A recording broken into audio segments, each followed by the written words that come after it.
So what is a flat float and how do you use one? Well, this is a kind of flat float I've got here. There's a few different kinds available, which I'll go through in a separate video for you. But just to give you a really simple run through of what these are for. They're for holding a bait still or slowing a bait down on flowing water. They're called a flat float because, as you can see, unlike a lot of rounder bodied patterns, their actual body is flat, which slices through the flow of the water. So how do you use one? First tip, always leave yourself a bit of line between your pole or whip tip and the flat float itself. You need that for controlling the float when it's in the water. Shot wise, you're always looking to fish on the bottom with flat floats. So you want a simple bulk, which whatever size the flat float is. I've got here some of the Creluso drill bullets, which are brilliant, just locked in place with a couple of shot. And I always like nice positive droppers. Now, today we're fishing quite fast water, so I've got just a double number 8 down there. The harder it is, or the finer it is, you can spread shot out if you want to, but it's always positive. And another really good flat float tip, a nice long hook length, 12 inches, with most of that on the bottom. So, what I'll do, I'll put a bait on and I'll show you the flat float in action. We might even get a bite and catch you a fish, so let's see. This really comes into its own for big river fish and also things like perch when you're trying to put a number of them together by holding a bait over some loose feed or inching it very slowly over a baited area. So we've fed today with a bait dropper and I'm just going to lower this bait in just on top of where I've put that bait dropper. And you can see I'm taking my time to do that to make sure it all goes down nice and straight. And then importantly, I'm holding the tip of the whip level with the water, which just lets that flat float work. Now you can see the bristles out on that, it's at a slight angle, and I'm able to hold that back against the current, which is what a flat float is for. Now with these, you can inch it through ever so slowly if you want to. With a lot of flat floats you can do the same, so I am moving that at probably a quarter of the pace of the current or less downstream, but a bite you won't mistake. It'll be a fast, sudden pull under. One thing I do think is important, and hopefully I'll demonstrate in a second, is not striking too early though. I like to really make sure the fish has got the bait in its mouth. Don't forget we've got a 12-inch hook length on there and we've got a lot of lead down the line, so we want to make sure that, now that's a bite there, you can see that's gone under.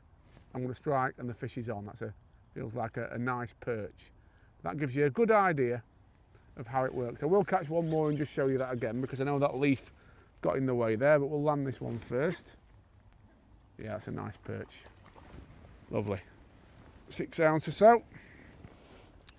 Now, obviously, because you're fishing line on the bottom, one thing you can find when you're fishing with flat floats is the fish do take the bait down a little bit. And when that happens, it's a good indication as to how they're feeding. You can sometimes get away with just taking a bit of line off so you're not so over depth, but keep a disgorger to hand. You will find it's something that does happen when it comes to flat float fishing, so don't worry too much about that.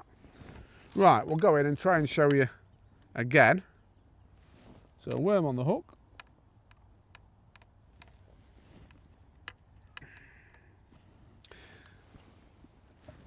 Basically the main difference with regard to how you put your rig in and what you do is you're not allowing there to be any slack line between the float and the pole tip. You're using the pole tip to actually hold back onto that float straight away. So you see that's gone in and straight away I'm holding back onto that float, which obviously allows it to work. The body of the float slicing through the water.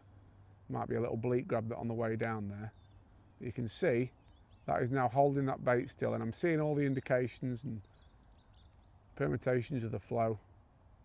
But again, you'll not mistake a bite on this. There are some different things you can have for the top. A lot of flat floats are supplied. That's a bite there, look. Another perch on. A lot of flat floats are supplied with different tips. So some are longer than others. It's another nice perch.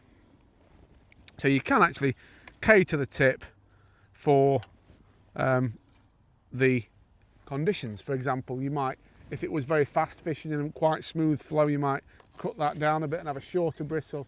Or if it was a windy day and you want ultimate bait presentation, you could fish a longer bristle. And as I said, most flat floats are supplied with 2 or 3 different kinds of bristle, especially the Creluso ones that we've got here. But you can see there, one's actually grabbed that straight away. I think that might be bleak though, so we'll just be sure. I'm using that to hold on. No, that's a perch. And they really are an effective way of presenting a bait either at half pace of river or slower than the pace of the river, or of holding it still completely. So that is how to use a flat float. And what I'll do, as I said, in a separate video later on this channel, I'll talk through the different kinds available, so it'll give you an insight into that as well.